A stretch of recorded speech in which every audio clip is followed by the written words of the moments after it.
Qu'est-ce qui fera bouger enfin cette France qui courbe l'échine depuis plus de 7 ans sous ce régime abominable, népotique, macronien? Qu'est-ce qui fera enfin bouger les Français?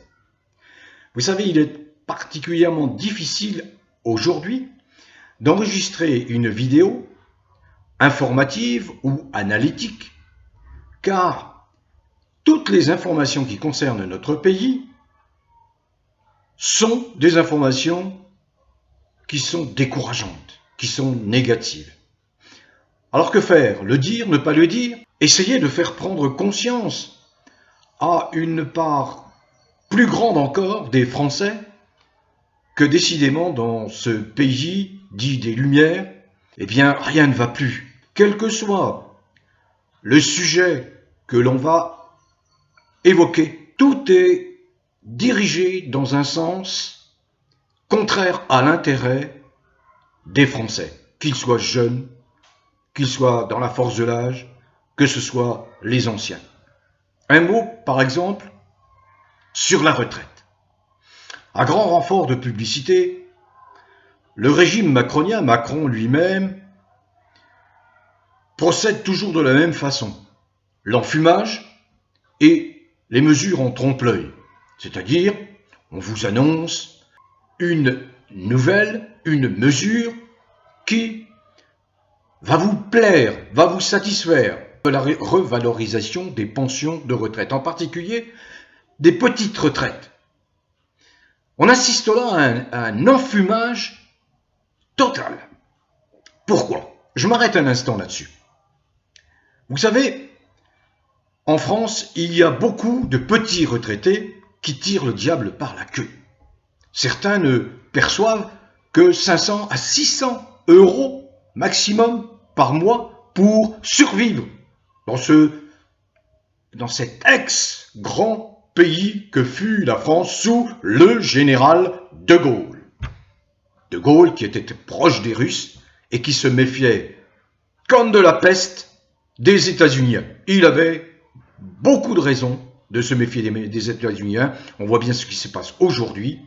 États-Unis, Israël, je ne parle pas des Juifs, Israël, voyez comment ils se comportent. Ils veulent absolument éradiquer les Palestiniens sur cette terre qui est leur terre, également à eux, à ces Palestiniens. Mais revenons à la retraite. Beaucoup de petits retraités touchent de faibles revenus et ils ne comprennent pas, malgré ces annonces tambourinantes, ils ne comprennent pas de ne pas bénéficier de cette hausse qui devait les soulager, leur permettre d'augmenter leur pouvoir d'achat. Je m'appuie sur un journal connu qui n'a rien d'un journal anti-Macron, anti-macroniste, c'est Capital.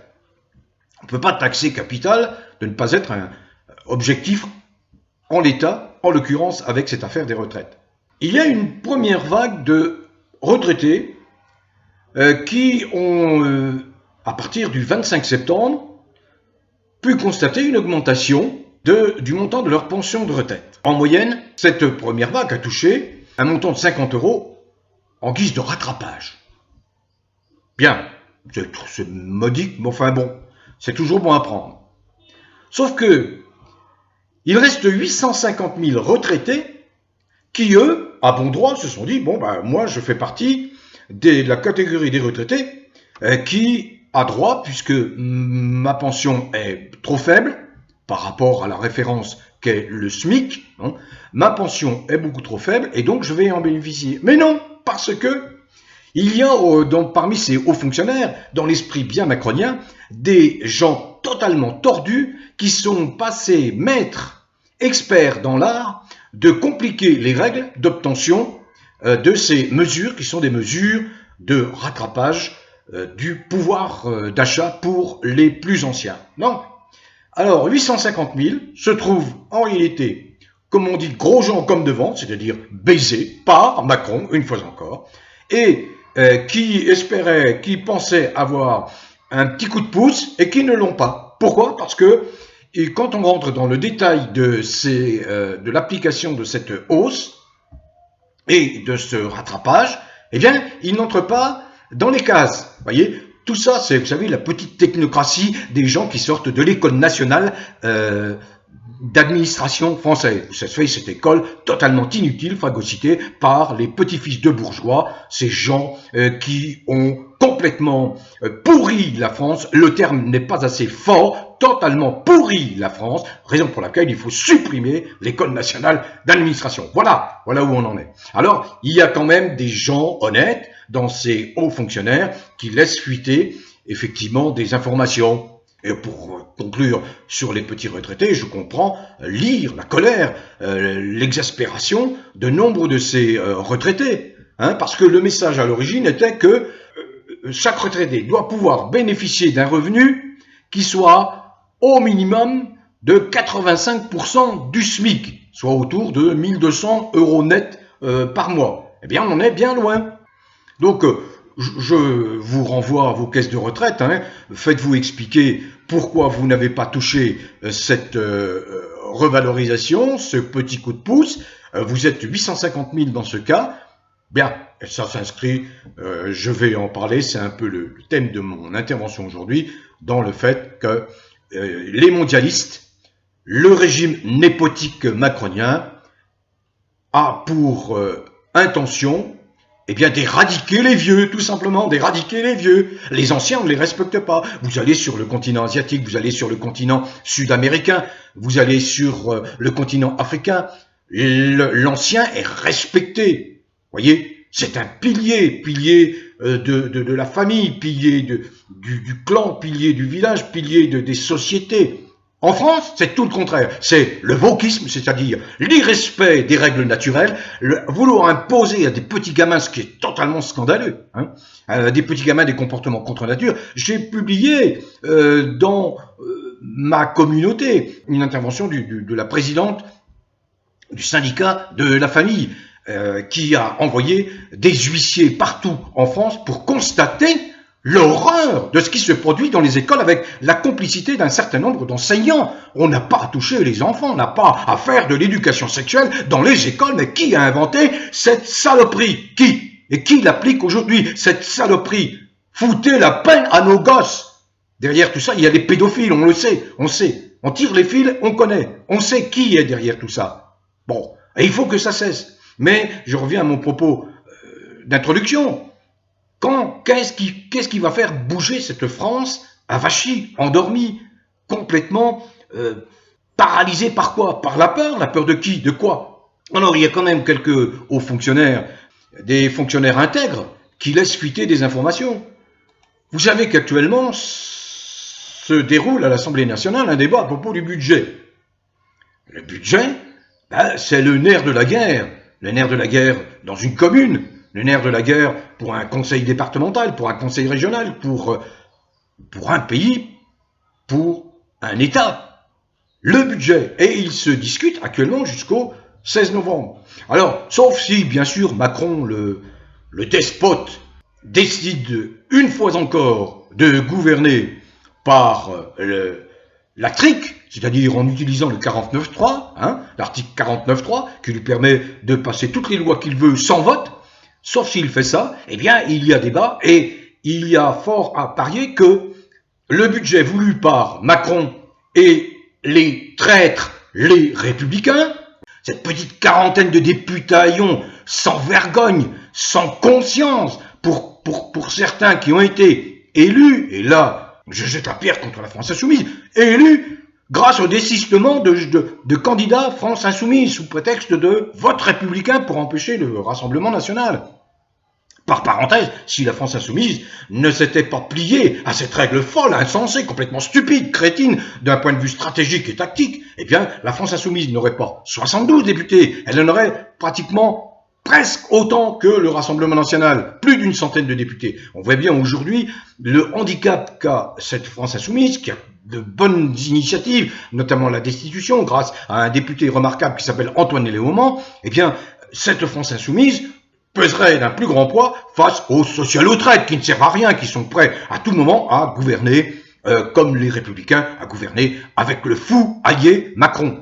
Le fou allié Macron, qui est complètement discrédité à l'international, hein, qui se fait même attaquer par son très très très grand cher ami Netanyahou. Ben oui, Netanyahou, vous savez, le boucher, vous voyez, c'est sioniste. Et ils veulent passer une loi, soi-disant, pour qualifier les critiques contre les sionistes d'antisémites. En plus, quand on sait que antisémitisme n'a absolument aucun sens.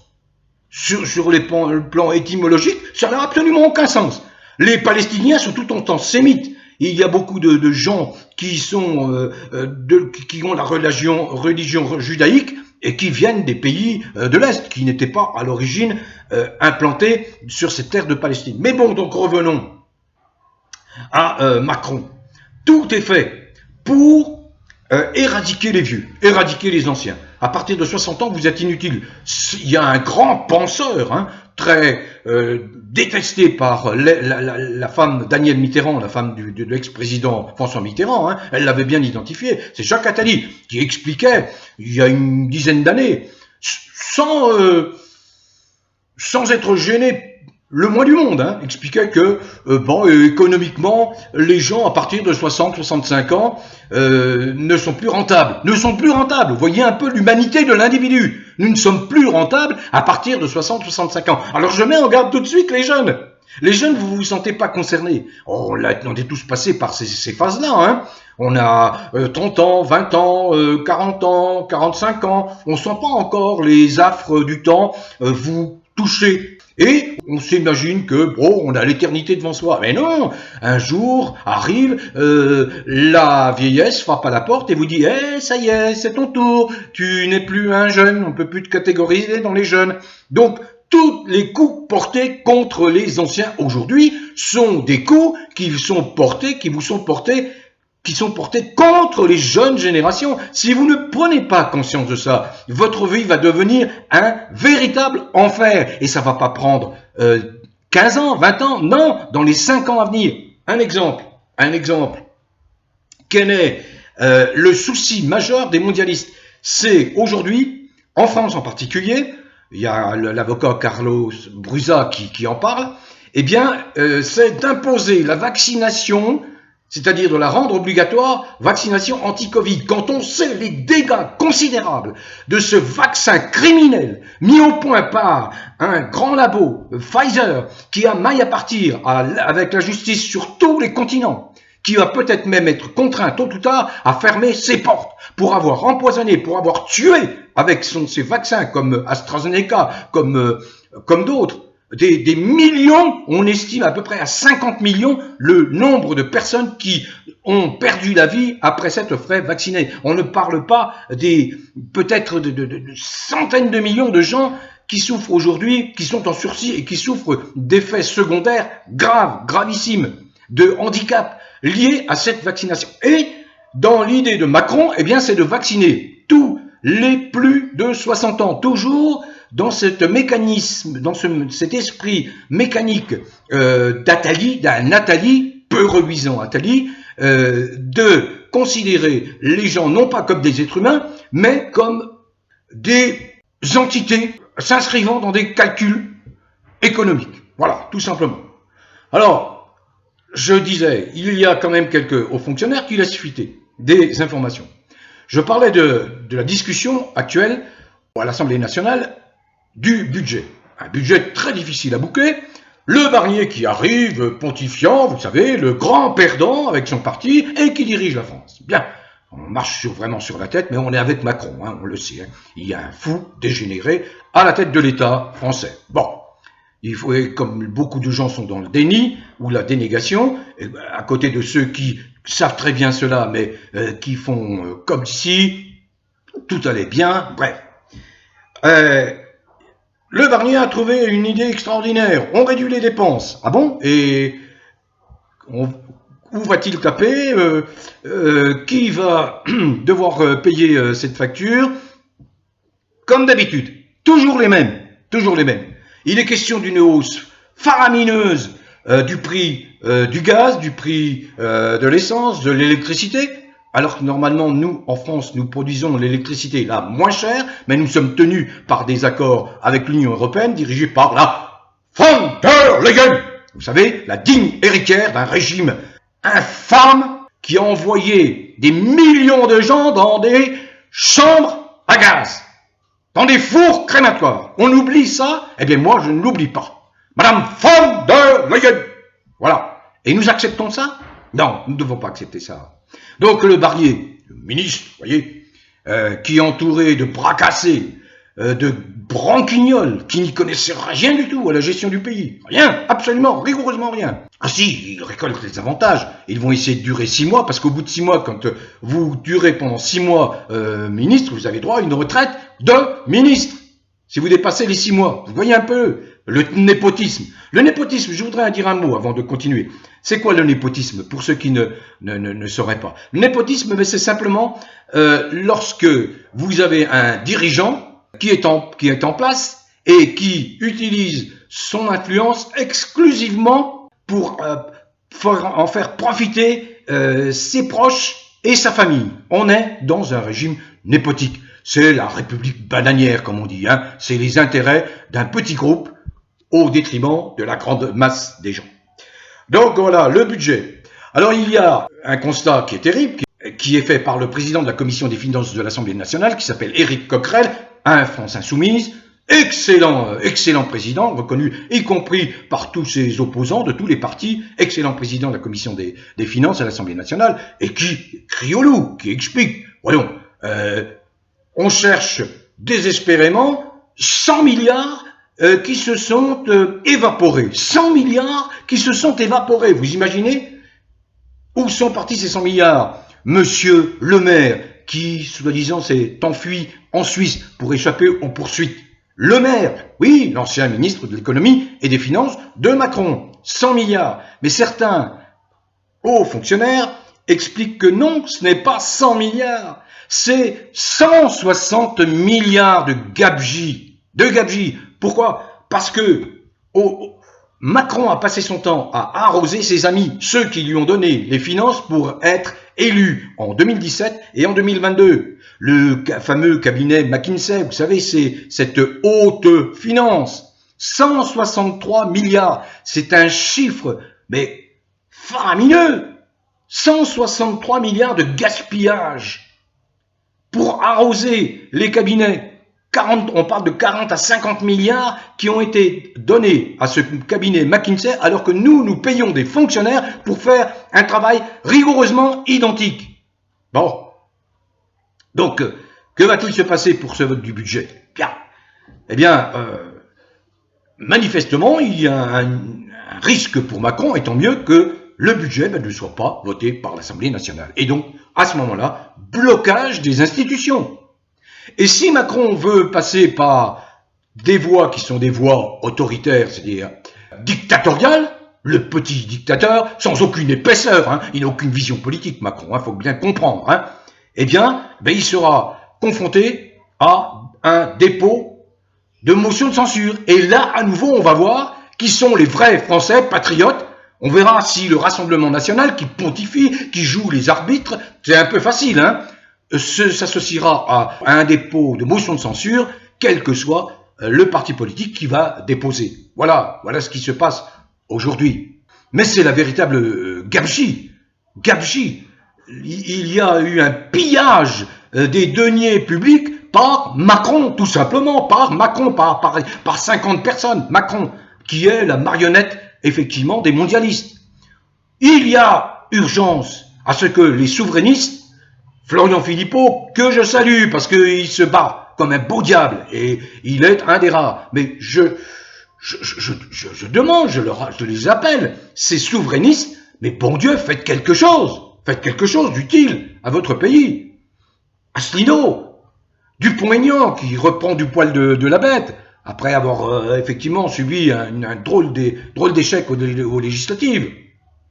Alors qu'il aurait dû être réélu sans problème, Nicolas Dupont-Aignan. Bon, mais ces souverainistes, pour ne citer que ces trois-là, parce qu'il y en a d'autres, ces souverainistes, et ces quelques très hauts gradés, hein, que je côtoie sur Internet, je les côtoie, je vois. J'ai mis quelques-uns en avant à certains moments, comme le général Coustou. Bon, c'est haut gradé. Ben, il faut peut-être aussi qu'il bouge, qu'on ne se contente pas de paroles. Et je comprends, moi, les critiques qui me sont adressées. Oui, du blabla, je comprends parfaitement.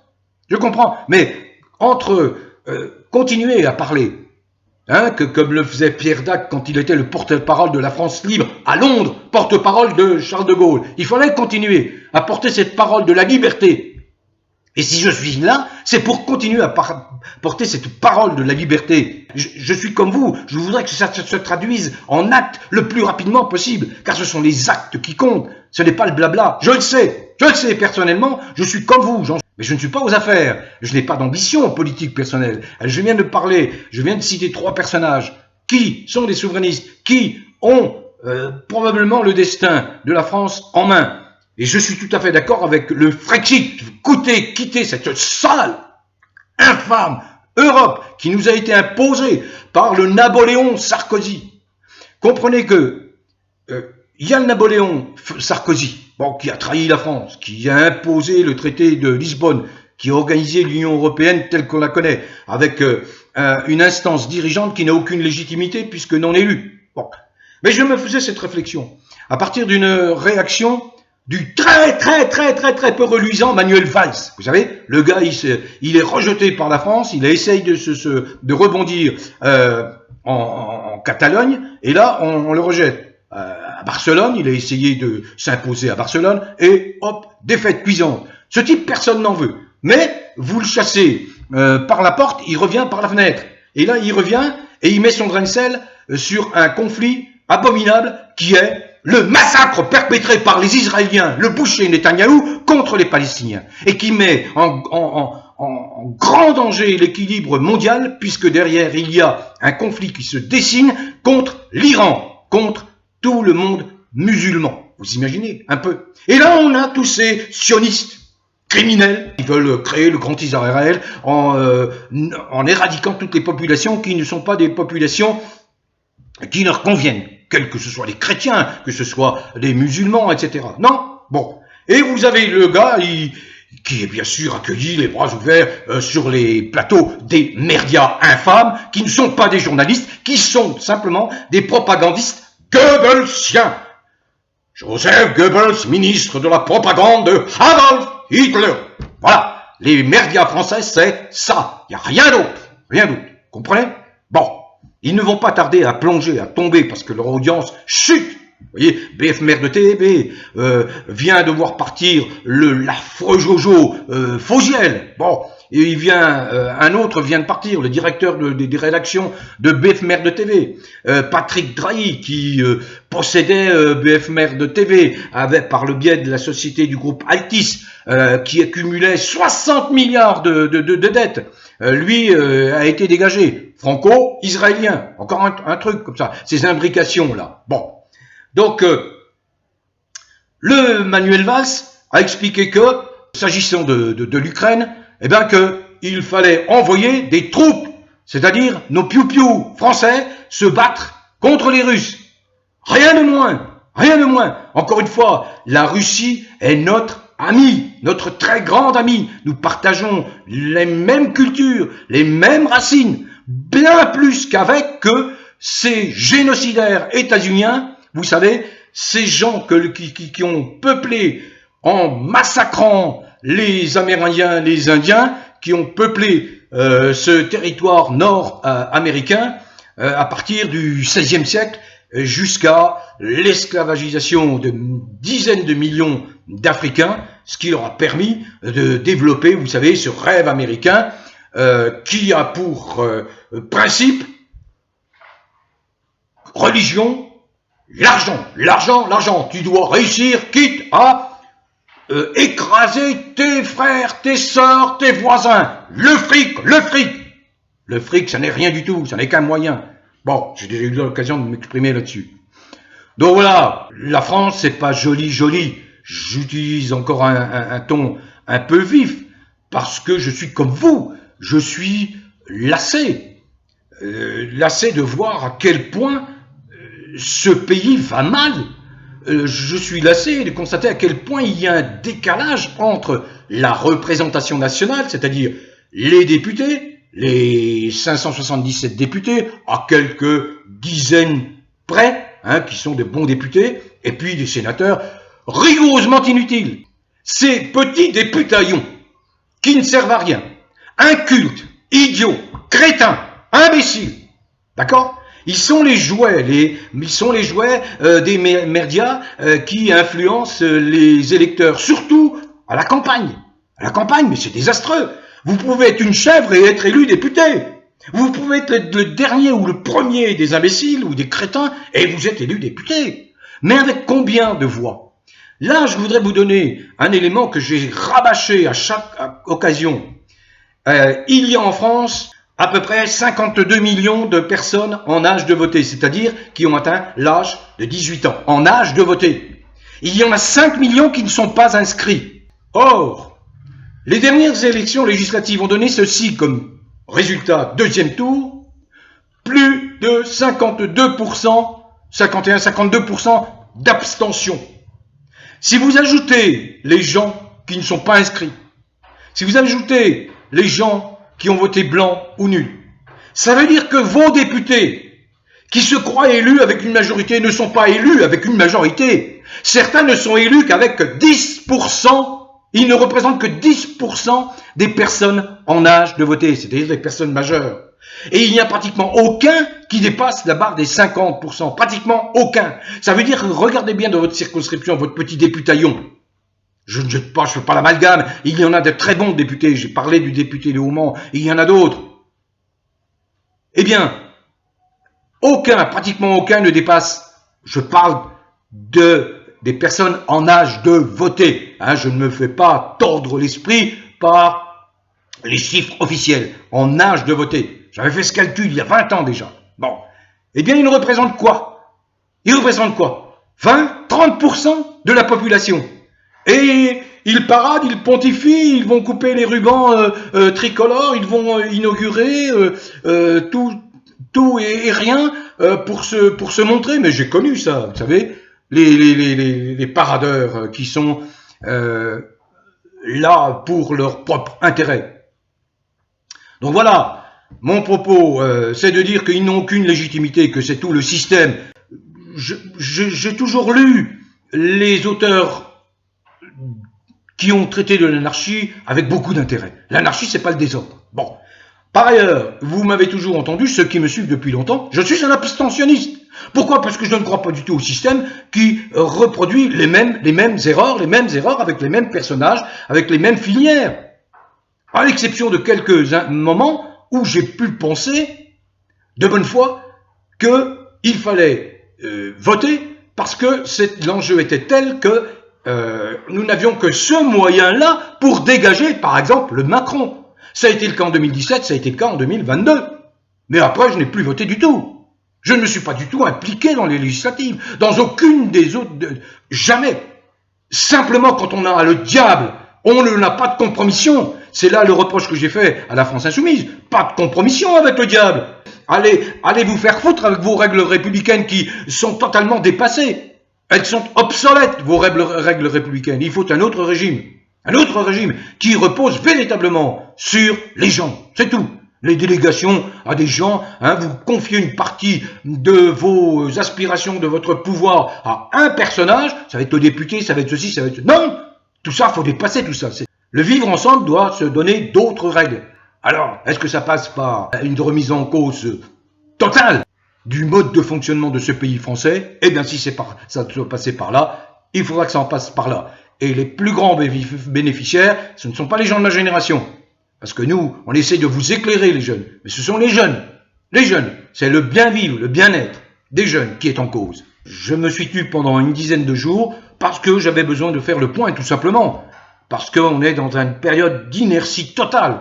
On a des gens qui essayent de tirer les ficelles, de profiter de la situation. Vous savez, il y a de la malveillance, de la malfaisance. Regardez, quand on s'en prend à nos petits gosses, qu'on va leur imposer des règles contre nature, mais là aussi, ça va changer. Parce qu'il y a beaucoup de gens qui réagissent, qui n'acceptent plus. Hein, je parlais de l'initiative de la présidente, je l'ai signalé dans ma communauté, la présidente du syndicat de la famille, qui envoie des huissiers partout pour constater les dégâts. Les dégâts. Non mais attendez, si moi j'avais un petit enfant de 3 ans, 5 ans à la maternelle et qu'on m'envoie des drag queens, je sais pas quoi, mais je pète les plombs. Je pète les plombs. Respectez la nature. La nature, c'est la nature. Point barre. Et vous pouvez voter toutes les lois que vous voudrez. La nature, c'est la nature. Elle reprendra ses droits. Et les humains, pleins de bon sens, vont reprendre leurs droits de ce point de vue-là. Parce qu'il y a une question de survie, de l'humanité, tout simplement. Nous ne sommes pas des androgynes, nous ne sommes pas des robots, nous ne sommes pas des moins que rien, comme disait ce fou allié de Macron, dont on attend la chute, et la chute viendra probablement par l'affaire Brichel. Où est Jean-Michel Trogneux? Où est Jean-Michel Trogneux? Jean-Michel Trogneux, Jean-Michel Trogneux, est-ce que tu veux bien te montrer? Jean-Michel, Jean-Michel, nous avons des tests ADN à te faire, nous voudrions savoir qui tu es. Jean-Michel, Jean-Michel. Allez, bon vent à tous, prenez soin de vous et portez-vous bien.